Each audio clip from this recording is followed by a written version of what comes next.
the best academy. Hi everyone, welcome to Harish academy. ఈరోజు current అఫైర్స్లో భాగంగా each and every టాపిక్ని మనము డీటెయిల్గా డిస్కస్ చేసుకుందాం. ఇవాళ మన first topic India relations with other countries. ఇతర దేశాలతో భారతదేశ సంబంధాలు ఏ విధంగా ఉన్నాయని దానిపైన first topic. Prime minister Modi గారు 2 రోజుల పాటు జపాన్ కంట్రీలో విజిట్ చేశారు. 2 రోజుల పాటు జపాన్లో పర్యటించారు. ఆగస్టు 29 నుంచి ఆగస్టు 30 వరకు 15th ఇండియా జపాన్ యాన్యువల్ సమ్మిట్లో పాల్గొనడం కోసం 15th ఇండియా జపాన్ యాన్యువల్ సమ్మిట్లో పాల్గొనడం కోసం జపాన్కి వెళ్ళారు. అక్కడ ఇరు దేశాల మధ్య కూడా కొన్ని ఇంపార్టెంట్ ఒప్పందాలు, ఇంపార్టెంట్ ఎంఓయూస్ కుదిరాయి. ఆఫ్టర్ దట్ జపాన్ టూర్ తర్వాత మోడీ గారు Shanghai cooperation organisation SCO summit చైనాలోని తియాన్జిన్ సిటీలో జరగబోతా ఉంది. ఆ సమ్మిట్లో పాల్గొనేందుకు కోసం, ఆ సమ్మిట్లో పార్టిసిపేట్ చేసేందుకోసం ఆయన వెళ్ళారు. ఇక్కడ మనం ఎగ్జామ్ పాయింట్ ఆఫ్ తెలుసుకోవాల్సింది, ఈ 15th ఇండియా జపాన్ యాన్యువల్ సమ్మిట్లో భాగంగా ఏమైనా ఇంపార్టెంట్ ఎంఓయూలు కుదిరాయా, దీనికంటే ముందు మోడీ గారికి ఏమైనా గిఫ్ట్లు అక్కడ ఇచ్చారా మనం తెలుసుకోవాలి ఎగ్జామ్ పాయింట్ ఆఫ్ వ్యూలో. జపాన్ కంట్రీలో బుద్ధిస్ట్ ప్రీస్ట్స్ అంటే బౌద్ధ మతానికి చెందిన ఆధ్యాత్మిక గురువులు దరుమా డోల్ అనే దాన్ని గిఫ్ట్గా ఇవ్వడం జరిగింది. ఇక్కడ మీరు చూస్తే ఇది దరుమా డోల్ అనేది ఒక క్రాఫ్ట్, ఒక వస్తువు, ఒక కళాకారులకు చెందిన ఒక వస్తువు అని చెప్పవచ్చు. ఇది జపాన్లో చాలా ఆస్పీషియస్గా భావిస్తారు, అంటే ఇది అదృష్టానికి సంకేతంగా భావిస్తారు. ఇది మోడీ గారికి ఇవ్వడం జరిగింది. సో ఇక్కడ గుర్తుపెట్టుకోండి, దరుమా డోల్ ఇది బుద్ధిస్ట్ రిలీజియన్కు చెందిన ఒక వస్తువు. ఇక ఇరు దేశాల మధ్య కూడా కొన్ని ఇంపార్టెంట్ ఎంఓయూస్, ముఖ్యమైన అనౌన్స్మెంట్లు, ఒప్పందాలు కుదిరాయి. అవి తప్పకుండా మనం ఎగ్జామ్ పాయింట్ ఆఫ్ వ్యూలో తెలుసుకోవాలి. నెక్స్ట్ డికేడ్కి గాను, రాబోయే 10 ఏళ్ల కాలానికి గాను ఇండియా జపాన్ మధ్య ఒక జాయింట్ విజన్ డాక్యుమెంట్ని రిలీజ్ చేయడం జరిగింది. అలానే సెక్యూరిటీ కోఆపరేషన్, ఈ భద్రతా సహకారానికి సంబంధించి, సెక్యూరిటీ కోఆపరేషన్ సంబంధించి ఒక జాయింట్ డిక్లరేషన్ని రిలీజ్ చేశారు. ముఖ్యంగా హ్యూమన్ రిసోర్స్ ఎక్స్చేంజెస్కి సంబంధించి, ఈ మానవ వనరులకు సంబంధించి India Japan human resource exchange action ప్లాన్ని కూడా, దానిపైన కూడా సంతకం చేశారు. ఇక అలానే స్పేస్ టెక్నాలజీకి సంబంధించి ఇరు దేశాల మధ్య ఒక ముఖ్యమైన ఎంఓయూ కుదిరింది. ఇండియా జపాన్ కలిసి చంద్రయాన్ 5ని లాంచ్ చేయబోతూ ఉన్నాయి. చంద్రుడి యొక్క సౌత్ పోల్, చంద్రుడి యొక్క దక్షిణ ధృవాన్ని పరిశోధించడం కోసం, to explore the south pole of moon, దానికోసం లూపెక్స్ మిషన్ పేరిట, లూనార్ పోలార్ ఎక్స్ప్లోరేషన్ మిషన్ పేరిట ఇరు దేశాలు కలిసి జాయింట్గా, సంయుక్తంగా లూపెక్స్ మిషన్ని, దీన్నే చంద్రయాన్ 5 అంటారు. గుర్తుపెట్టుకోండి, చంద్రయాన్ 5 లేదా లూపెక్స్ మిషన్, దీన్ని లాంచ్ చేయాలని చెప్పేసి ఒక అగ్రిమెంట్ కుదుర్చుకున్నారు. అలానే క్లీన్ హైడ్రోజన్కి సంబంధించి, ఈ గ్రీన్ హైడ్రోజన్కి సంబంధించి ఒక డిక్లరేషన్ పైన సంతకం చేయడం జరిగింది. ఇక ముఖ్యంగా సైన్స్ అండ్ టెక్నాలజీకి సంబంధించి ఇరు దేశాల మధ్య సైన్స్ అండ్ టెక్నాలజీ కోఆపరేషన్ కోసం ఒక ఎంఓయూ కుదిరింది. ఇక ఆఫ్టర్ దట్ క్రెడిటింగ్ మెకానిజం పైన, ముఖ్యంగా మనం చూస్తూ ఉన్నాం, ప్యారిస్ అగ్రిమెంట్ కుదిరింది. 2015లో ప్యారిస్ అగ్రిమెంట్ కుదిరింది. ఇండియా ఫ్రాన్స్ యొక్క ఇనిషియేటివ్ అని చెప్పవచ్చు. ఆ ప్యారిస్ అగ్రిమెంట్లో ఒక మెకానిజం ఉంటుంది, కార్బన్ క్రెడిట్ మెకానిజం అని చెప్పేసి. అంటే కార్బన్ క్రెడిట్ మెకానిజం అంటే దేశాలు ఏవైనా కూడా తక్కువ కర్బనాన్ని విడుదల చేసే, లెస్ కార్బన్ని రిలీజ్ చేసే టెక్నాలజీస్లో, for example solar technology, green hydrogen technology, ఇటువంటి వాటిలో ఇన్వెస్ట్ చేసి కార్బన్ క్రెడిట్స్ను పొందాలి అని చెప్పేసి ప్యారిస్ అగ్రిమెంట్లో ఆర్టికల్ 6.2 అనేది ఒకటి ఉంటుంది. ప్యారిస్ అగ్రిమెంట్లో ఆర్టికల్ 6.2, దానిపైన ఇరు దేశాలు కూడా సంతకం చేయడం జరిగింది. ఇక అలానే డిజిటల్ పార్ట్నర్షిప్ 2.0కి సంబంధించి ఒక ఎంఓయూ కుదిరింది. మినరల్ రిసోర్సెస్కి సంబంధించి, ముఖ్యంగా ఈ అరుదైన కీలకమైన ఖనిజాలు ఉన్నాయి కదా, critical minerals, for example silicon, lithium, ఇటువంటి వాటికి సంబంధించి సప్లై చైన్స్ను బలోపేతం చేయాలని చెప్పేసి ఒక ఎంఓయూ. కల్చరల్ ఎక్స్చేంజ్, సాంస్కృతిక మార్పిడికి సంబంధించి ఒక ఎంఓయూ కుదిరింది. అలానే డొమెస్టిక్ వేస్ట్ వాటర్ మేనేజ్మెంట్కి సంబంధించి, ఈ యొక్క మన దేశాలలో ఉత్పత్తి అయ్యే, ఈ రిలీజ్ అయ్యే వ్యర్థ జలాల నిర్వహణ కోసం ఒక ఎంఓయూ కుదిరింది. ఎన్విరాన్మెంటల్ కోఆపరేషన్, పర్యావరణానికి సంబంధించి ఒక ఎంఓయూ కుదిరింది. ఇక ఇరు దేశాలకు చెందిన ఫారిన్ అఫైర్స్ మధ్య, ఇరు దేశాలకు చెందిన ఈ విదేశాంగ వ్యవహారాల మధ్య ఒక ఎంఓయూ కుదిరింది. ఆ ఎంఓయూ వచ్చేసి Sushma Swaraj institute of foreign service, ఇది ఇండియాలో ఉంటుంది, దీనికి మరియు జపాన్కు చెందిన ఫారిన్ అఫైర్స్ మంత్రిత్వ శాఖ మధ్య ఒక ఎంఓయూ కుదిరింది. సో ఇవన్నీ ఎంఓయూలు మనకి ఎగ్జాక్ట్గా అన్నీ గుర్తు లేకపోయినా మనం బట్టి కొట్టాల్సిన అవసరం ఉండదు. Just number of times revision చేస్తే ఈజీగా గుర్తుంటాయి. సో ఇవన్నీ కూడా ఒకసారి మనం చదువుకోవడం బెటర్. ఇక అలానే జపాన్ రాబోయే 10 ఏళ్లలో ఇండియాలో 10 ట్రిలియన్ యెన్ విలువైన Japan currency yen Japan government రాబోయే 10 ఏళ్లలో ఇండియాలో 10 ట్రిలియన్ యెన్ విలువైన ఇన్వెస్ట్మెంట్లను ఇండియాలో పెట్టుబడి పెట్టాలని చెప్పేసి అనౌన్స్ చేశారు. అలానే ఈ స్ట్రాటజిక్ సెక్టార్స్, ఈ వ్యూహాత్మక మినరల్స్కు సంబంధించి బలోపేతం చేయడం కోసం, సప్లై చైన్స్ను బలోపేతం చేయడం కోసం ఒక అనౌన్స్మెంట్ చేశారు. ఆర్టిఫిషియల్ ఇంటెలిజెన్స్లో, ఈ కృత్రిమ మేధస్సులో కోఆపరేషన్ని, సహకారాన్ని స్ట్రెంగ్తెన్ చేయడం కోసం, బలోపేతం చేసుకోవడం కోసం ఒక ఎంఓయు, ఒక అనౌన్స్మెంట్ చేశారు. అలానే నెక్స్ట్ జనరేషన్ మొబిలిటీ పార్ట్నర్షిప్, అంటే ట్రాన్స్పోర్టేషన్ సెక్టార్కి సంబంధించి ఎలక్ట్రిక్ వెహికల్స్ అటువంటి వాటిని ప్రమోట్ చేయాలని చెప్పేసి నెక్స్ట్ జనరేషన్ మొబిలిటీ పార్ట్నర్షిప్ని లాంచ్ చేశారు. ముఖ్యంగా మరొక అనౌన్స్మెంట్ వచ్చేసి స్మాల్ మీడియం ఎంటర్ప్రైజెస్ని ప్రమోట్ చేయడం కోసం, అంటే చిన్న మరియు మధ్యస్థాయి పరిశ్రమలను బలోపేతము, అభివృద్ధి చేయడం కోసము ఇరు దేశాల మధ్య India Japan small and medium enterprises ఫోరంని లాంచ్ చేశారు. సస్టైనబుల్ ఫ్యూయల్ ఇనిషియేటివ్ని లాంచ్ చేయబోతా ఉన్నట్టు ప్రకటించారు, అంటే సుస్థిరమైన ఇంధన ఇనిషియేటివ్ని. ఇక అలానే ఇరు దేశాల మధ్య పీపుల్ టు పీపుల్, ప్రజల మధ్య సంబంధాలను బలోపేతం చేయాలని చెప్పేసి నిర్ణయించుకున్నారు ఈ సమ్మిట్లో. సో ఇక్కడ గుర్తుపెట్టుకోవాల్సింది, మనకి ఎంఓఈలు మనకి ప్రతిదీ గుర్తుంచుకోవాల్సిన అవసరం లేదు, బట్ డెఫినెట్లీ ఇవి చదువుకుంటే మనకి రేపు పొద్దున వాడి స్టేట్మెంట్స్లో ఇచ్చినప్పుడు హెల్ప్ అవుతాయి. ఇది ప్రైమ్ మినిస్టర్ మోడీ గారి జపాన్ టూర్. ఇక ఆఫ్టర్ దట్ ఆయన చైనా కంట్రీకి వెళ్ళారు. అక్కడ జరగబోయే ఎస్సీఓ సమ్మిట్లో పాల్గొన్న తర్వాత దానికి సంబంధించిన ఫర్దర్ డెవలప్మెంట్స్ మనము ఫర్దర్ క్లాసెస్లో డిస్కస్ చేసుకుందాం. Next one, again India's relations with other countries, ఇతర దేశాలతో భారతదేశ సంబంధాలు ఎలా ఉన్నాయని చెప్పేసి మరొక కరెంట్ అఫైర్. ఇండియా సింగపూర్ రిలేషన్స్కి సంబంధించి ఇండియా సింగపూర్ తొలిసారిగా joint consultative committee meeting on law and dispute resolution పైన ఒక మీటింగ్ని నిర్వహించాయి.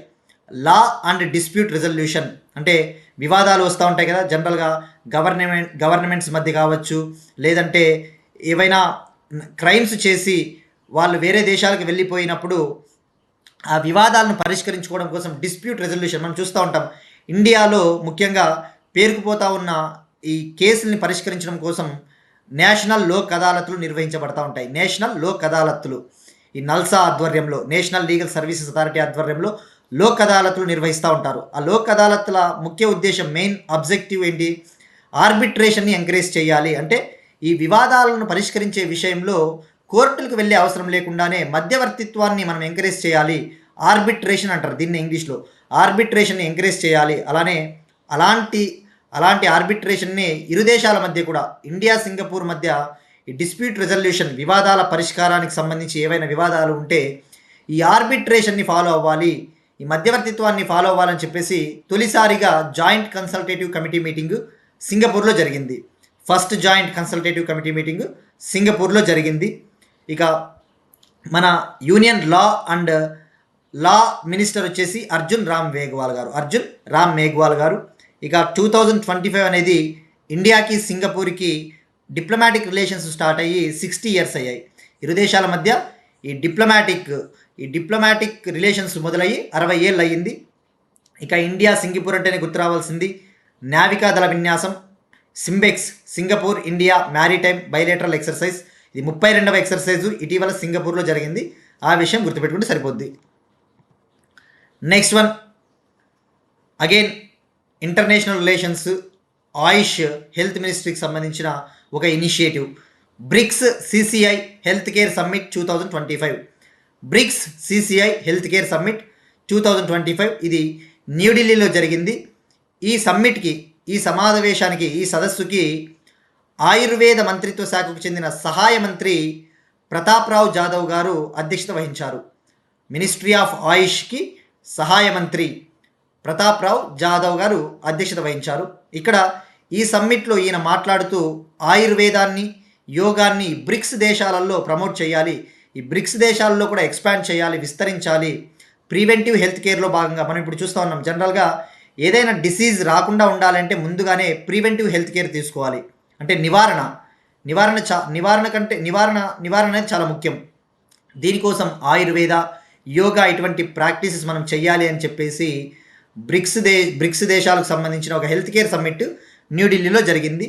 థీమ్ వచ్చేసి bridging tradition and innovation. Theme bridging tradition and innovation అనేది థీము. అంటే ఆయుర్వేదం అనేది ట్రెడిషన్, సాంప్రదాయ వైద్యం అని చెప్పవచ్చు. ఇన్నోవేషన్, ఇప్పుడు మనం లైక్ అల్లోపతి మెడిసిన్స్ సైడ్ ఎక్కువగా పోతూ ఉన్నాం. అల్లోపతి మెడిసిన్స్ అంటే మనం ఇప్పుడు వాడుతూ ఉన్న ట్యాబ్లెట్లు ఇవన్నీ, ఇదంతా ఇన్నోవేటివ్ సెక్టార్, ఇన్నోవేటివ్ మెడిసిన్ అని చెప్పవచ్చు. సో ఈ సాంప్రదాయ వైద్యానికి మరియు ఈ ఇన్నోవేటివ్ మెడిసిన్ మధ్య ఉన్న ఏదైనా గ్యాప్ ఉంటే, ఏదైనా బ్రిడ్జ్ ఉంటే ఆ గ్యాప్ని, ఆ అవరోధాలని బ్రిడ్జ్ చేయాలి అని చెప్పేసి అది theme. So bridging tradition and innovation. ఇక ఇండియాలో ఈ ఆయుష్ని ప్రోత్సహించడం కోసం, ఆయుష్ అంటే ఆయుర్వేద, యోగా, ఉనని, సిద్ధ, హోమియోపతి, వీటిని ప్రోత్సహించడం కోసం 2014లో మినిస్ట్రీ ఆఫ్ ఆయుష్ని ఏర్పాటు చేశారు. ఇక ఇండియాలో నేషనల్ ఆయుష్ డేని ఎవ్రీ ఇయర్ సెప్టెంబర్ 23 జరుపుకోవాలని చెప్పేసి ఇటీవలే యూనియన్ గవర్నమెంట్ నిర్ణయించింది. ప్రతి సంవత్సరం జాతీయ ఆయుర్వేద లేదా ఆయుష్ దినోత్సవాన్ని సెప్టెంబర్ 23న జరుపుకోవాలని చెప్పేసి గవర్నమెంట్ నిర్ణయించింది. ఇక బ్రిక్స్ అంటేనే గుర్తు రావాల్సింది Brazil, Russia, India, China, South Africa. ఆ 5 కంట్రీలతో పాటు ఇప్పుడు మరో 6 కంట్రీలు, ఓవరాల్గా 11 కంట్రీస్ ఉన్నాయి. మనం ఇటీవల డిస్కస్ చేసుకున్నాం. 17th బ్రిక్స్ సమ్మిట్ గురించి డిస్కస్ చేసుకున్నప్పుడు తెలుసుకున్నాం. ఇక బ్రిక్స్ ప్రాముఖ్యత విషయానికి వస్తే సిగ్నిఫికెన్స్, ప్రపంచ జనాభాలో ఈ బ్రిక్స్ కంట్రీస్ సుమారుగా హాఫ్ ఆఫ్ ద పాపులేషన్ ఉన్నాయి. ఈ ప్రపంచ జనాభాలో సగం జనాభా ఈ బ్రిక్స్ కంట్రీస్లోనే ఉన్నాయి. ఇక గ్లోబల్ జీడిపి విషయానికి వస్తే, ప్రపంచ దేశాల స్థూల దేశీయ ఉత్పత్తి విషయానికి వస్తే ఈ బ్రిక్స్ కంట్రీలు 1/3 కంట్రిబ్యూట్ చేస్తూ ఉన్నాయి. 1/3 ప్రపంచ జీడిపి ఈ బ్రిక్స్ దేశాల నుంచి వస్తూ ఉంది. ఇక ప్రపంచ వాణిజ్యంలో 1/5 వంతు ఈ బ్రిక్స్ దేశాల నుంచి వస్తూ ఉంది. 1/5 of world's trade is coming from BRICS countries. ఇక బ్రిక్స్ కంట్రీస్ విషయానికి వస్తే Brazil, Russia, India, China, South Africa, Egypt, Ethiopia, UAE, Iran, Indonesia, Saudi Arabia, ఇవి 11 కంట్రీస్ అన్న విషయం గుర్తుపెట్టుకోండి. ఇక ఇటీవల 17th బ్రిక్స్ సమ్మిట్ జూలై 2025లో బ్రెజిల్ కంట్రీలోని రియో డి జనీరోలో జరిగింది. ఇక Brazil president Lula da Silva. ఇక థీమ్ వచ్చేసి ఇటీవల జరిగిన 17వ BRICS summit, 17th BRICS summit theme inclusive and sustainable global south. గుర్తుపెట్టుకోండి, inclusive and sustainable global south అనేది theme. Next one, state current affairs. Bihar government ఒక కొత్త స్కీమ్ని లాంచ్ చేసింది, ముఖ్యమంత్రి మహిళా రోజ్గార్ యోజన. ముఖ్యమంత్రి మహిళా రోజ్గార్ యోజన, ఇక్కడ పేరులోనే మహిళ ఉంది అంటే ఇది ఉమెన్కి సంబంధించిన స్కీము. రోజ్గర్ అనే వర్డ్ కనబడింది అంటే అది గుర్తుపెట్టుకోండి, అది ఎంప్లాయ్మెంట్, ఉపాధికి సంబంధించిన స్కీము. ఇక ఈ ముఖ్యమంత్రి మహిళా రోజ్గార్ యోజన స్కీమ్ విషయానికి వస్తే ఈ స్కీమ్ ముఖ్య ఉద్దేశము బీహార్లో ఉన్న ప్రతి ఫ్యామిలీలో ఒక మహిళకు తనకు నచ్చిన ఉద్యోగాన్ని, తనకు నచ్చిన బిజినెస్ను స్టార్ట్ చేసుకోవడం కోసము ఆర్థిక సహాయం అందించడం కోసం లాంచ్ చేసిన scheme. To provide employment opportunities to 1 women in each family of Bihar అని చెప్పవచ్చు. ఈ స్కీమ్ కింద ప్రతి ఫ్యామిలీలో ఒక మహిళ తనకు నచ్చిన వ్యాపారాన్ని, తన నచ్చిన బిజినెస్ని స్టార్ట్ చేసుకోవచ్చు. దీనికోసం బీహార్ గవర్నమెంటు 10,000 రూపీస్ ఫినాన్షియల్ అసిస్టెన్స్గా ఇవ్వబోతా ఉంది. 10,000 రూపాయలు ఆర్థిక సహాయంగా అందించబోతా ఉంది. ఈ స్కీమ్లో భాగంగా రూరల్ డెవలప్మెంట్ డిపార్ట్మెంట్, బీహార్లోని రూరల్ డెవలప్మెంట్ డిపార్ట్మెంట్, గ్రామీణాభివృద్ధి డిపార్ట్మెంటు విలేజెస్లో లోకల్ మార్కెట్స్ లేదా వీటిని హాత్ బజార్స్ అని చెప్పేసి ఇటువంటి వాటిని ఏర్పాటు చేస్తారు. As part of this scheme the rural development department will going to set up local markets in all the villages of Bihar. ఈ లోకల్ మార్కెట్స్ని ఏర్పాటు చేయడం ద్వారా ఆ మహిళలు ఎవరైతే ఉన్నారో వాళ్ళు ఏదైనా ఒక వ్యాపారం చేస్తూ ఉన్నారనుకుంటే వాళ్ళు తయారు చేసే ప్రోడక్ట్స్ని అమ్ముకోవడం కోసము మార్కెటింగ్ సదుపాయాలు కల్పించాలి. కాబట్టి ఈ లోకల్ మార్కెట్స్ హెల్ప్ అవుతాయి. సో ఇక్కడ గుర్తుపెట్టుకోవాల్సింది ముఖ్యమంత్రి మహిళా రోజ్గార్ యోజన ఏ గవర్నమెంట్ అంటే Bihar government. Next one, Delhi government, union territory, కేంద్రపాలిత ప్రాంతమైన ఢిల్లీ గవర్నమెంట్ పొల్యూషన్ని తగ్గించుకోవడం కోసం, ఈ కాలుష్యాన్ని తగ్గించుకోవడం కోసం కాలేజ్ స్టూడెంట్స్కి అలానే స్కూల్ స్టూడెంట్స్కి ఎలక్ట్రిక్ బస్సెస్ లాంచ్ చేసింది. ఇక్కడ మనం తెలుసుకోవాల్సింది, మీరు అబ్జర్వ్ చేస్తే పొల్యూషన్కి సంబంధించి ఎప్పుడు కూడా ఢిల్లీ ఏదో ఒక ఇనిషియేటివ్ని తీసుకొని వస్తూ ఉంటుంది. దీనికి ప్రధాన కారణం ఇటీవల మార్చ్ 2025లో స్విట్జర్లాండ్కు చెందిన ఐక్యూ ఎయిర్ అనే ఒక సంస్థ వరల్డ్ ఎయిర్ క్వాలిటీ రిపోర్ట్ 2024ని రిలీజ్ చేసింది. వరల్డ్ ఎయిర్ క్వాలిటీ రిపోర్ట్ 2024ని రిలీజ్ చేసింది.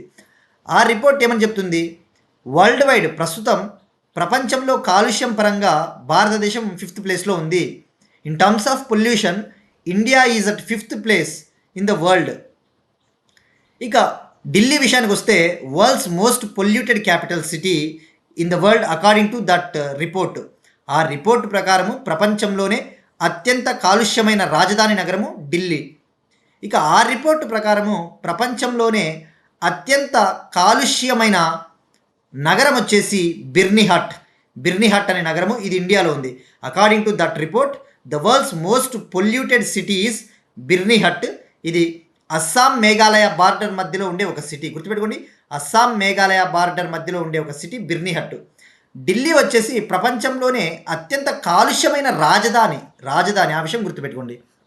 మరి అందుకోసమే ఢిల్లీ ఈవెన్ కృత్రిమ వర్షాలను సృష్టించడం కోసం, ఆర్టిఫిషియల్ రెయిన్ కోసము క్లౌడ్ సీడింగ్ ప్రాజెక్ట్ను కూడా లాంచ్ చేసింది ఢిల్లీ.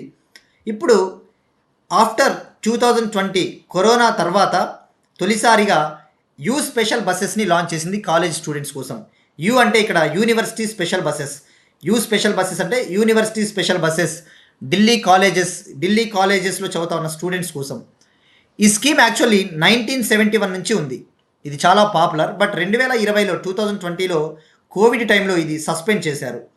ఇక్కడ యూ స్పెషల్ బస్సెస్ ఇవన్నీ కూడా ఎలక్ట్రిక్ బస్సెస్, తద్వారా పొల్యూషన్, ముఖ్యంగా పర్టిక్యులేట్ మ్యాటర్ 2.5, ఆ PM 2.5 అనే ఒక పొల్యూటెంట్ తగ్గుతుంది వాతావరణంలో. సో ఇక్కడ గుర్తుపెట్టుకోవాల్సింది you special buses. A government అంటే ఢిల్లీ. ఇక ఢిల్లీ చీఫ్ మినిస్టర్ రేఖా గుప్తా గారు, ప్రస్తుతం బీజేపీ రూలింగ్ పార్టీ ఉంది అక్కడ. ఇక అలానే స్కూళ్ళల్లో చదువుతా ఉన్న స్టూడెంట్స్ కోసం కూడా, those who are studying in schools, వాళ్ళకు కూడా ఎలక్ట్రిక్ బస్సెస్ని సర్దార్ పటేల్ స్కూల్ సహకారంతో, in collaboration with Sardar Patel school, ఈ స్కూల్లో చదువుతా ఉన్న స్టూడెంట్స్ కోసం ఎలక్ట్రిక్ బస్సెస్ని లాంచ్ చేశారు. 24 ఎలక్ట్రిక్ బస్సెస్ని ఈ స్కూళ్ళ కోసం లాంచ్ చేశారు ఢిల్లీ గవర్నమెంట్. సో ఇవి మనం గుర్తుపెట్టుకుంటే సరిపోతుంది. Next one, Telangana current affairs. మనం నిన్న నారీ సర్వే గురించి తెలుసుకున్నాం. నేషనల్ కమిషన్ ఫర్ ఉమెన్, జాతీయ మహిళా కమిషన్ చైర్పర్సన్ విజయా కిషోర్ రహత్కర్ గారు న్యూఢిల్లీలో నారీ 2025 రిపోర్ట్ని విడుదల చేశారు. నారీ అంటే national annual report and index on women safety, మహిళల భద్రతకు సంబంధించి. ఆ సర్వేలో భాగంగా, ఆ రిపోర్ట్లో భాగంగా nation wide women safety score 65% ఉందని చెప్పేసి తెలుసుకున్నాం. జాతీయ వ్యాప్తంగా సరాసరి సగటు భద్రతా స్కోరు 65%. ఆ 65% కంటే ఎక్కువ స్కోర్ సాధించిన సిటీస్ను సేఫెస్ట్ సిటీస్గా పరిగణించారు, క్లాసిఫై చేశారని చెప్పేసి తెలుసుకున్నాం. ఆ సేఫెస్ట్ సిటీస్లో ముంబై, విశాఖపట్నం, ఐజ్వాల్, గ్యాంగ్టక్, ఈటానగర్ ఇటువంటి సిటీస్ ఉన్నాయని చెప్పేసి తెలుసుకున్నాం. ఇప్పుడు ఆ మహిళా భద్రతలో టాప్ ఎవరున్నారో కూడా మనం తెలుసుకోవాలి. దేశంలో, ఇండియాలో కోహిమా టాప్ ఉంది. Kohima Nagaland state capital. Kohima first ప్లేస్లో ఉంది, వైజాగ్ సెకండ్ ప్లేస్లో ఉంది. నిన్న మనం తెలుసుకున్నాం కోహిమా, వైజాగ్ ఇవన్నీ కూడా సేఫెస్ట్ సిటీస్. సో కంట్రీలో కోహిమా ఫస్ట్ ప్లేస్లో ఉంది, వైజాగ్ సెకండ్ ప్లేస్లో ఉంది. ఇక మన తెలుగు రాష్ట్రంలోని నగరమైన హైదరాబాద్ 8th ప్లేస్లో ఉంది. ఆ విషయం గుర్తుపెట్టుకుంటే సరిపోతుంది. హైదరాబాద్లో 69.9% మెంబర్స్ సంతృప్తి వ్యక్తం చేశారట. ముఖ్యంగా ఈ హైదరాబాద్ సిటీలో మహిళలకు సురక్షిత విషయంలో 69.9% మెంబర్స్ దే ఫీల్ హ్యాపీ, సంతృప్తి వ్యక్తం చేశారు. Next one, state specific Telangana current affairs. ఇది కంట్రీ ఇండియాస్ ఎకానమీలో భాగంగా ఇండియాలో తలసరి జీడిపి ఏ విధంగా ఉంది అని చెప్పేసి, పర్ క్యాపిటా జీడిపి ఇండియాలో ఏ విధంగా ఉంది, నేషనల్ యావరేజ్ ఎంత ఉంది, ఏ స్టేట్ టాప్లో ఉందని చెప్పేసి RBI reserve bank of India 2024-25 ఇయర్కి గాను ఒక రిపోర్ట్ని విడుదల చేసింది. ఇక్కడ జీడిపి అంటే first of all gross domestic product, స్థూల దేశీయ ఉత్పత్తి. ఈ టర్మ్కి మనం డెఫినేషన్ తెలుసుకోవాలి. జీడిపి అంటే the final value of goods and services produced within the country over a particular period. The final value of goods and services produced within the country over a particular period. Typically it's a year. అంటే ఒక financial ఇయర్లో, ఒక ఆర్థిక సంవత్సరంలో లేదంటే ఒక సంవత్సరంలో దేశంలో ఉత్పత్తి అవుతా ఉన్న వస్తువులు మరియు సేవల మొత్తం విలువనే స్థూల దేశీయ ఉత్పత్తిగా భావిస్తారు. మరి జీడిపిలో ఏ ఏ ఏ ఫర్ ఎగ్జాంపుల్ ఫారిన్ కంట్రీస్కు చెందిన కంపెనీలైనా ఇక్కడ కంపెనీ పెట్టి ఉత్పత్తి చేయవచ్చు అంటే ఎస్. గుర్తుపెట్టుకోండి, జీడిపి అంటే మన కంట్రీలో ఉత్పత్తి అయ్యే మొత్తం వస్తువులు మరియు సేవల ఫైనల్ వాల్యూ. అంటే ఫర్ ఎగ్జాంపుల్ అమెరికాకు చెందిన ఒక కంపెనీ, అమెరికాకు చెందిన ఒక ఓనర్, అమెరికాకు చెందిన ఒక వ్యక్తి ఇండియాలో వచ్చి ఒక కంపెనీ పెట్టాడు. ఆ కంపెనీ ఏదైనా ఉత్పత్తి చేస్తే అది ఇండియా జీడిపిలోకే భాగం అవుతుంది. ఎందుకంటే అది ఈవెందో అమెరికన్ కంపెనీ అయినా కూడా ఇండియాలో ప్రొడ్యూస్ చేస్తూ ఉన్నారు కాబట్టి, సో ఇండియాలో ప్రొడ్యూస్ అవ్వాలి మనకి, whether it is a domestic company or it is a foreign company. అది స్వదేశీ కంపెనీ అయినా కావచ్చు, ఫారిన్ కంపెనీ అయినా కావచ్చు, బట్ ఇండియాలో ఉత్పత్తి చేయాలి. అప్పుడే అది ఇండియాస్ జీడిపిలో కౌంట్ అవుతుంది. బట్ అలా కాకోకుండా ఫర్ ఎగ్జాంపుల్ మనం ఉన్నాం ఇండియన్స్, మనము వేరే కంట్రీకి వెళ్ళి అక్కడ ఇన్వెస్ట్మెంట్ పెట్టి అక్కడ ఒక కంపెనీ పెట్టి అక్కడ ఏదైనా గూడ్స్ కానీ సర్వీసెస్ కానీ ప్రొడ్యూస్ చేసి ఉత్పత్తి చేస్తే అది మన కంట్రీ జీడిపికి రాదు. ఎందుకంటే even though we are Indians, even though we are domestic people, మనము వేరే దేశానికి వెళ్ళి అక్కడ ఇన్వెస్ట్మెంట్ పెడతా ఉన్నాం కాబట్టి అక్కడ వచ్చే ఆదాయము అవతల కంట్రీకే వెళ్తుంది, ఫారిన్ కంట్రీకి. సో ఇక్కడ గుర్తుపెట్టుకోండి, the final value of goods and services produced within the country over a particular period by both domestic companies or foreign companies, but that must be produced within the country. ఆ విషయం గుర్తుపెట్టుకోండి.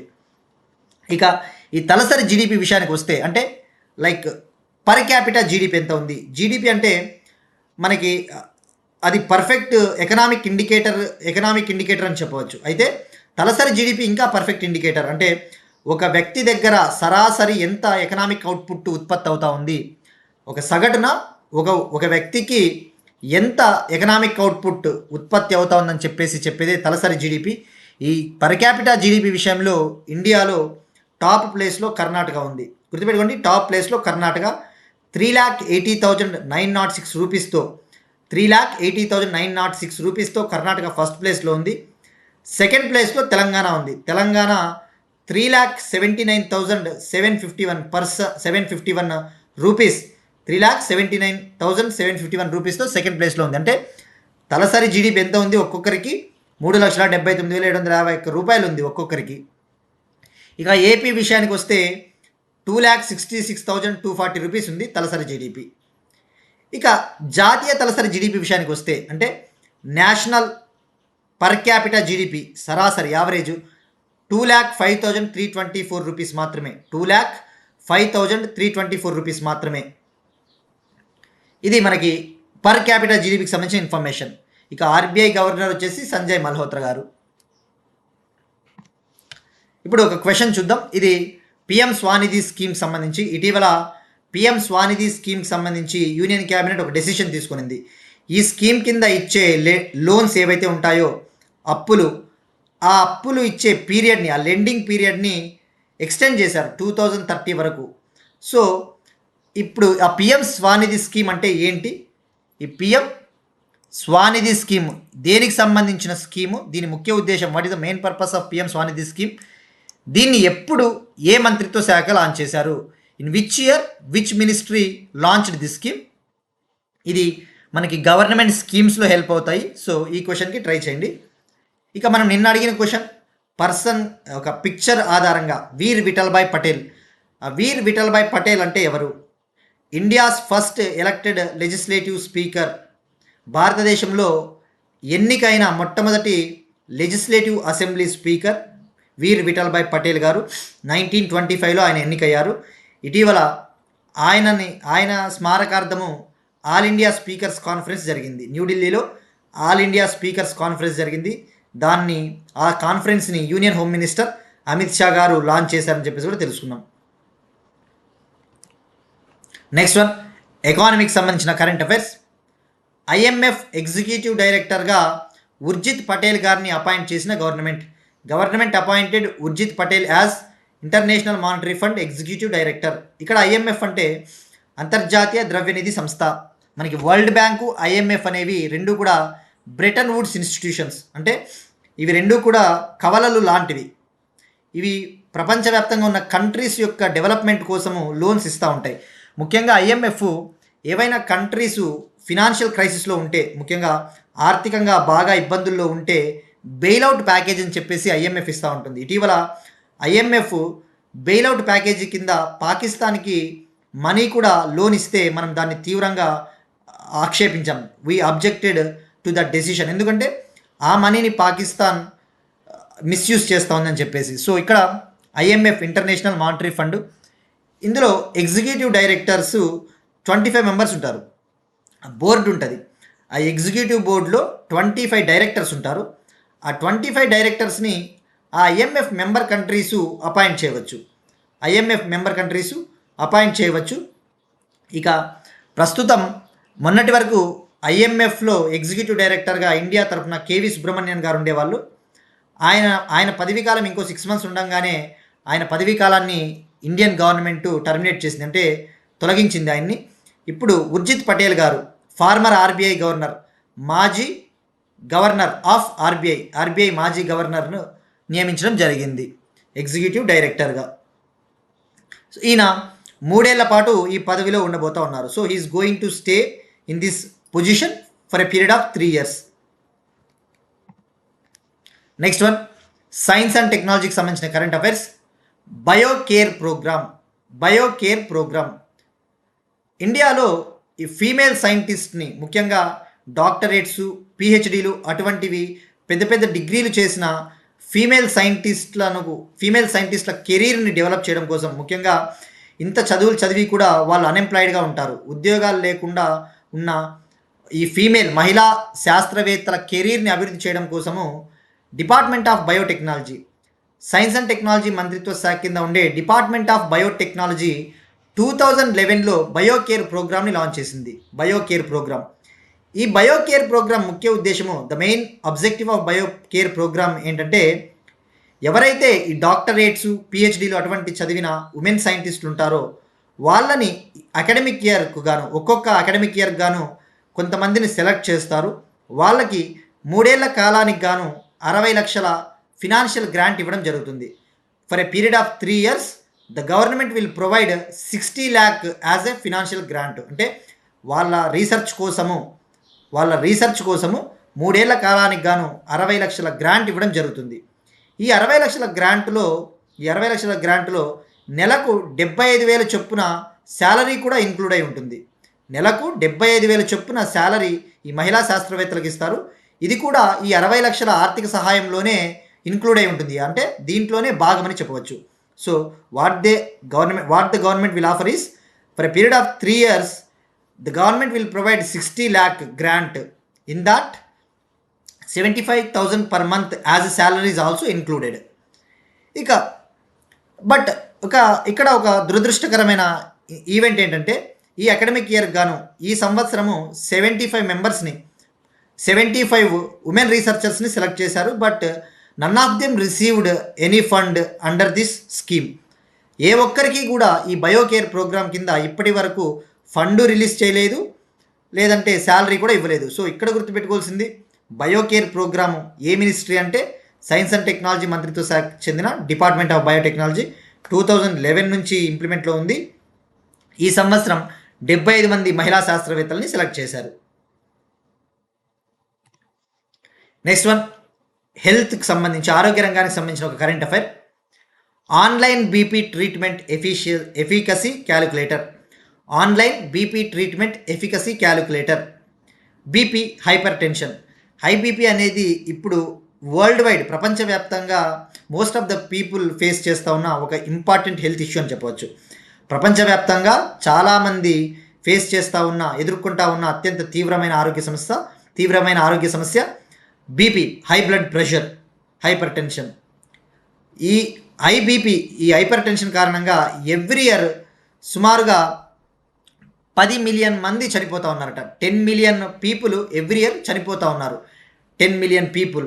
ఇక 1.3 billion people ఈ hyper tension, ఈ బీపీని face చేస్తూ ఉన్నారట.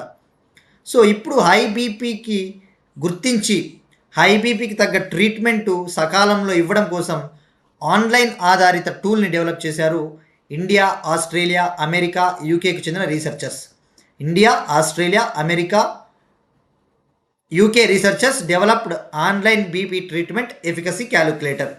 ఈ క్యాలిక్యులేటర్ని సుమారుగా 1 lakh పీపుల్, ఎవరికైతే బీపీ ఉందో, హై బీపీ అటువంటివి, ఆ 1 lakh పీపుల్కి సంబంధించి క్లినికల్ ట్రయల్స్ చేసి 500 ర్యాండమ్ క్లినికల్ ట్రయల్స్ చేసి, అంటే 500 క్లినికల్ ట్రయల్స్ చేసి ఆ డేటా ఆధారంగా ఈ క్యాలిక్యులేటర్ని డెవలప్ చేయడం జరిగింది. సో ఇక్కడ గుర్తుపెట్టుకోవాల్సింది, ఎవరు డెవలప్ చేశారంటే India, Australia, America, UK researchers. Next one, international relations సంబంధించి. ఇక్కడ మనము మీరు అబ్జర్వ్ చేస్తే క్రొనలాజికల్గా వెళ్తూ ఉన్నాం. మనము ఇక నుంచి కరెంట్ అఫైర్స్లో India's relations with other countries, అంటే భారతదేశము ఇతర దేశాలతో ఏమైనా సంబంధాలు ఎలా ఉన్నాయని చెప్పేసి అవి ప్రయారిటీగా ఫస్ట్లో డిస్కస్ చేసుకుందాం. బట్ ఇంటర్నేషనల్గా, అంటే వివిధ దేశాల్లో ఏమైనా ఇన్సిడెంట్స్ జరుగుతూ ఉన్నాయా, ర్యాండమ్ ఇన్సిడెంట్స్, ఆ ఇన్సిడెంట్స్ని మనము లాస్ట్లో డిస్కస్ చేయడం బెటర్. ఇక ఇప్పుడు మ్యాన్మార్లో కారెన్ ఎథ్నిక్ రెబల్స్ ఒక గ్రూప్, కారెన్ ఎథ్నిక్ రెబల్స్ అనే ఒక గ్రూప్ని టెర్రరిస్ట్ గ్రూప్గా మ్యాన్మార్ మిలిటరీ గవర్నమెంట్ డిక్లేర్ చేసింది. ఇక్కడ ఎందుకు లాస్ట్లో పెట్టడం జరుగుతుంది అంటే కరెంట్ అఫైర్స్లో భాగంగా ఇవి ఇంటర్నేషనల్ రిలేషన్స్, మనకి జస్ట్ ఇటువంటి టర్మ్స్ పైన ఫోకస్ చేస్తే సరిపోతుంది. వీటిలో మనకి మ్యాటరు ఎక్కువ తెలుసుకోవడానికి కూడా అంత అవసరం ఉండదు. Just key terms. ఇక్కడ ఏమన్నాడు, Myanmar military government Karen ethnic rebels అనే ఒక గ్రూప్ని టెర్రరిస్ట్ గ్రూప్గా ప్రకటించింది అన్నాడు. ఇక్కడ వాడు ఎలా అడుగుతాడంటే ఎగ్జామ్లో, Karen ethnic tribes, Karen ethnic group ఏ కంట్రీకి చెందినది అంటాడు. ఇది మ్యాన్మార్ కంట్రీ. మ్యాన్మార్లో కరెన్ అనే ఒక స్టేట్ ఉంది. ఆ కరెన్ అనే స్టేట్లో ఒక తెగ ప్రజలు ఉన్నారు, కరెన్ ఎథ్నిక్ ట్రైబల్ గ్రూప్. వాళ్ళు కొన్ని ఏళ్ల నుంచి గవర్నమెంట్కి అగెనెస్ట్గా పోరాడుతూ ఉన్నారు. ఎందుకంటే అక్కడ ఎక్కువగా మానవ హక్కుల ఉల్లంఘనలు జరుగుతూ ఉంటాయి, repeated violation of human rights జరుగుతూ ఉంటాయి మ్యాన్మార్లో. మీరు అబ్జర్వ్ చేస్తే మ్యాన్మార్ హిస్టరీని అబ్జర్వ్ చేస్తే 2021లో అప్పట్లో ఒక డెమోక్రటిక్ లీడర్ ఆంగ్ సాన్ సూకీ గారు రూల్ చేసేవారు. National league for democracy NLD పార్టీకి చెందిన ఆంగ్ సాన్ సూకీ రూల్ చేస్తూ ఉండేవాళ్ళు. అయితే ఆమెని దించేసి అక్కడ మిలిటరీ గవర్నమెంట్, దీన్నే జుంటా అంటారు, గుర్తుపెట్టుకోండి, జుంటా అంటే మిలిటరీ, జుంటా క్యాప్చర్ చేసింది ఆ అధికారాన్ని. సో ఇప్పుడు December 28న ఈ ఇయర్లో ఎలక్షన్స్ స్టార్ట్ చేస్తాము డెమోక్రటిక్గా అని చెప్పేసి మ్యాన్మార్ మిలిటరీ గవర్నమెంట్ చెప్తా ఉంది. సో ఇక్కడ ఇప్పుడు కరెన్ ఎథ్నిక్ రెబల్స్ వీళ్ళు ఒక ట్రైబల్ గ్రూపు, వీళ్ళని టెర్రరిస్ట్ గ్రూప్గా డిక్లేర్ చేయడం ద్వారా ఇక నుంచి వీళ్ళు చేసే ఏం యాక్టివిటీస్ అయినా కూడా అక్కడ బ్యాన్ లేదంటే పనిష్మెంట్కి గురవ్వాల్సి ఉంటుంది. సో మ్యాన్మార్లో రఖైన్ స్టేట్ అని కూడా ఒకటి ఉంటుంది. రఖైన్ స్టేట్లో రోహింగ్యాస్ ఎక్కువగా ఉంటారు. ఇటీవల మనం ఎక్కువ చూస్తూ ఉన్నాం రోహింగ్యాస్ ఇష్యూ. ఆ రోహింగ్యాస్ అనేవాళ్ళు ఇస్లాం కంట్రీ, ఇస్లాం మతాన్ని పాటించేవాళ్ళు. రోహింగ్యాసు ఇస్లాంని పాటించే ఒక కమ్యూనిటీ. వాళ్ళు మ్యాన్మార్లో వాళ్ళు మైనారిటీలు, వాళ్ళ ఇష్యూ ఒకటి ఉంది. ఇక సిరియాలో మీరు అబ్జర్వ్ చేస్తే డ్రూజ్ కమ్యూనిటీ అని చెప్పేసి ఎక్కువగా ఉంది ఇటీవల. డ్రూజ్, మీరు ఇంటర్నేషనల్ పేపర్స్ చూస్తే అవి అర్థమవుతాయి. సిరియాలో డ్రూజ్ కమ్యూనిటీ, ఆ డ్రూజ్ కమ్యూనిటీ అక్కడ మైనారిటీ, అదొక రిలీజియస్ సెక్ట్. సో వాడు అడుగుతాడు, డ్రూజ్ కమ్యూనిటీ ఇటీవల వార్తల్లో, డ్రూజ్ తెగ ప్రజల్ని ఇటీవల మనం వార్తల్లో చూసాము, వీళ్ళు ఏ దేశానికి చెందిన వాళ్ళు అంటారు. ఇక లెబనాన్ గురించి డిస్కస్ చేసుకున్నాం ఇటీవల. లెబనాన్లో హెజ్బొల్లా అనే ఒక పొలిటికల్ పార్టీ లేదంటే ఒక మిలిటరీ గ్రూప్ ఉంటుంది, హెజ్బొల్లా, అది లెబనాన్ కంట్రీకి చెందినది. సో ఇక్కడ కరెన్ మ్యాన్మారు, డ్రూజ్ అంటే సిరియా. ఇక మ్యాన్మార్ విషయానికి వస్తే మనము మ్యాన్మార్తో 1643 కిలోమీటర్స్ మేర బార్డర్ని షేర్ చేసుకుంటా ఉన్నాం. 1643 కిలోమీటర్ల మేర బార్డర్ని షేర్ చేసుకుంటా ఉన్నాం. ఇక మ్యాన్మార్తో మనకి ఇటీవల డిస్కస్ చేసుకున్నాం ఫ్రీ మూమెంట్ రెజీమ్ అని కూడా ఉంది. మనం తెలుసుకున్నాం ఫ్రీ మూమెంట్ రెజీమ్. ఇది ఏ దేశాల మధ్య? ఇండియాకి మ్యాన్మార్కి మధ్య తీసుకొని వచ్చిన ఒక ఇనిషియేటివ్ అని చెప్పవచ్చు. అంటే ఇరు దేశాలకు చెందిన పౌరులు ఇరు దేశాల్లో అప్ టు 16 కిలోమీటర్స్ వరకు వచ్చి 16 కిలోమీటర్ల వరకు వచ్చి ఒక 2 లేదా 3 వారాల పాటు స్టే చేయవచ్చు వాళ్ళకి ఇచ్చే బార్డర్ పాస్ ఆధారంగా. సో ఇక్కడ ఫ్రీ మూమెంట్ రెజీమ్ ఏ దేశం అంటే ఇండియా, మ్యాన్మార్. ఆ విషయం గుర్తుపెట్టుకోండి. ఇక మ్యాన్మార్తో బార్డర్ని షేర్ చేసుకుంటా ఉన్న స్టేట్లు అరుణాచల్ ప్రదేశ్, నాగాలాండ్, మణిపూర్, మిజోరం. ఆ విషయం గుర్తుపెట్టుకోండి. నెక్స్ట్ వన్ అవార్డ్స్కి సంబంధించి SCOPE eminence awards 2022-23. SCOPE eminence awards 2023. SCOPE eminence awards 2022-23 అవార్డ్స్ని ప్రెసిడెంట్ ద్రౌపది ముర్ము గారు న్యూఢిల్లీలో ప్రజెంట్ చేశారు. ఈ అవార్డ్స్ని పబ్లిక్ సెక్టార్ కంపెనీస్కి ఇవ్వడం జరుగుతుంది.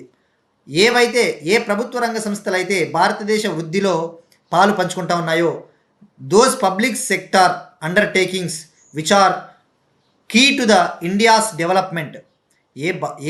ప్రభుత్వ రంగ సంస్థలు అయితే భారతదేశ అభివృద్ధిలో కావచ్చు, ఇండస్ట్రియలైజేషన్ సెక్టార్లో కావచ్చు, పారిశ్రామికీకరణ, ఇన్క్లూజివ్ గ్రోత్, సమ్మిళిత అభివృద్ధిలో పాలు పంచుకుంటా ఉన్నాయో, ఎందుకంటే పిఎస్యుల ద్వారా ఉద్యోగాలు వస్తాయి కదా. సో అటువంటి పిఎస్యులకి స్కోప్ ఎమినెన్స్ అవార్డ్స్ని ఇవ్వడం జరుగుతుంది.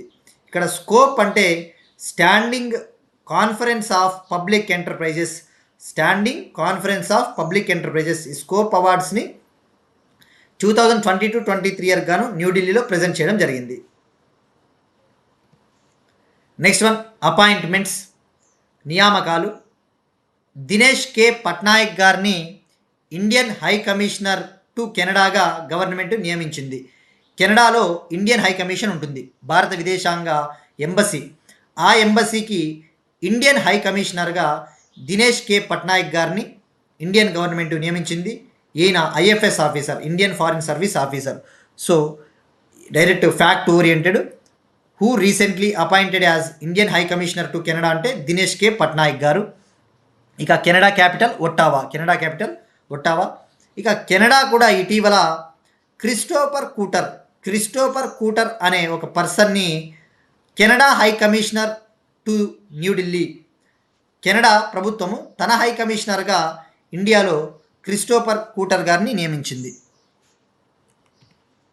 నెక్స్ట్ వన్ స్పోర్ట్స్కి సంబంధించి 12th Hero Asia hockey cup.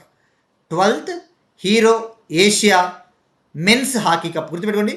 12వ పురుషుల hero Asia hockey cup.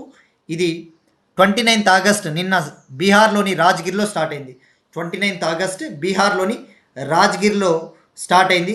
29th August నుంచి 7th సెప్టెంబర్ వరకు జరగబోతూ ఉంది. ఇక ఇక్కడ గుర్తుపెట్టుకోవాల్సింది ఇది 12వ పురుషుల ఆసియా హాకీ కప్పు. ఇక హాకీ అంటేనే గుర్తు రావాల్సింది నిన్న August 29th major Dhyan Chand గారి birthday, Indian hockey wizard, hockey legend. ఇక ఇది ఆసియా టోర్నమెంట్, అంటే ఆసియా ఖండానికి చెందిన దేశాలు పాల్గొంటూ ఉన్నాయి. ఇందులో India, China, Japan, Chinese Taipei, Malaysia, South Korea, Oman, Bangladesh పాల్గొంటూ ఉన్నాయి.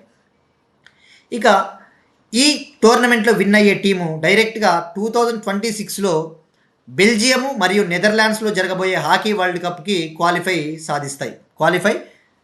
అవుతాయి. ఈ 2025 12వ ఎడిషన్ ఆసియా కప్ హాకీలో ఎవరైతే గెలుస్తారో వాళ్ళు డైరెక్ట్గా 2026 హాకీ వరల్డ్ కప్, అది బెల్జియం, నెదర్లాండ్స్లో జరగబోతా ఉంది.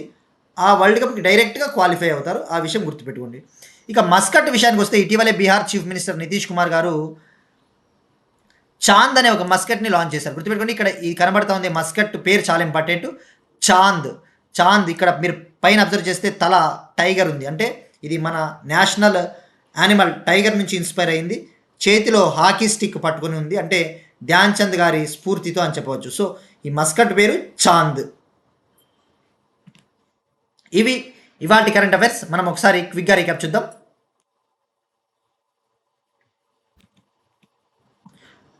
15వ ఇండియా జపాన్ వార్షిక సదస్సు, 15th India Japan annual summit in Japan. India Singapore మొదటి law and dispute resolution joint committee సింగపూర్లో జరిగింది. BRICS CCI health care summit 2025 న్యూఢిల్లీలో జరిగింది. Mukhyamantri Mahila Rozgar Yojana Bihar government scheme. University special electric బస్సెస్ని లాంచ్ చేసిన ఢిల్లీ చీఫ్ మినిస్టర్ రేఖా గుప్తా గారు. నారీ 2025 మహిళా భద్రతా ఇండెక్స్లో హైదరాబాద్కు 8వ స్థానం. Top place Kohima city, second place Vizag. తలసరి జీడిపిలో సెకండ్ ప్లేస్లో Telangana, first place Karnataka. Reserve bank of India report. IMF executive డైరెక్టర్గా మాజీ ఆర్బీఐ మాజీ governor Urjit Patel. Biocare programme ministry of science and technology, department of biotechnology launch చేసిన programme. Online BP treatment efficacy క్యాలిక్యులేటర్ను develop చేసిన India, Australia, America, UK researchers. Karen ethnic rebel గ్రూప్ని terrorist గ్రూప్గా ప్రకటించిన Myanmar. SCOPE eminence awards 2022-23 అవార్డ్స్ను ప్రదానం చేసిన president Draupadi Murmu గారు. దినేష్ కే పట్నాయక్ గారిని ఇండియన్ హై కమిషనర్ టు కెనడాలో ఇండియన్ హై కమిషనర్గా నియమించిన భారత ప్రభుత్వం. 12వ హీరో ఆసియా పురుషుల హాకీ కప్పు బీహార్లోని రాజ్గిర్లో ప్రారంభమైంది. Mascot Chand. That's it. These are today's current affairs. Will meet you again tomorrow and thank you everyone.